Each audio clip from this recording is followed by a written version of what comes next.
Sampurasun. Wilujeng enjing sadayana petepang deui sareng Neng dina pangajaran bahasa Sunda.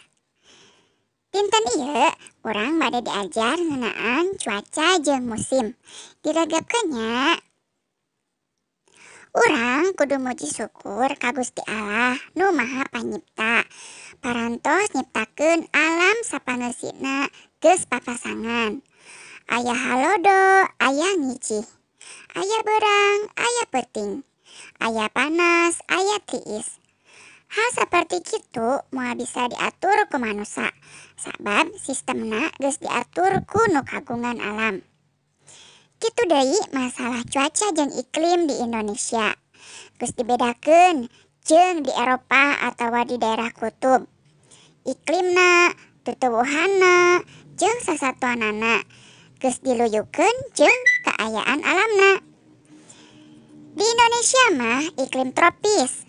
Hartina aya 2 usum, nyaeta usum hujan atawa ngiji jeung usum halodo, gantian genep bulan sakali. Di urang mah panon poe tetep panas. Tah, lamun cuacana geus panas, biasana sok dipake maraen langlayangan, boh ku barudak, boh ku remaja, boh ku bapak-bapak anu sok resep main langlayangan. Tah, ayeuna mah Neng gaduh lagu yeuh, urang kakawihannya judulna teh Kundang Main Langlayangan.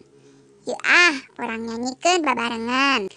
Kundang nyieun langlayangan, mawa awi di rautan, dibeungkeut di talian make benang, dijadikeun langlayangan. Kakaler, kakidul, ngapungna pundah pindah, kundang bingung naon nu jadi sabab, hatena jadi teu teunang.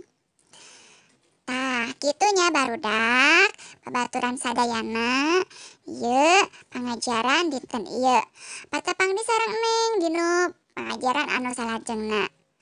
Wilujeng diajar, Gusti Yesus ngaberkahan.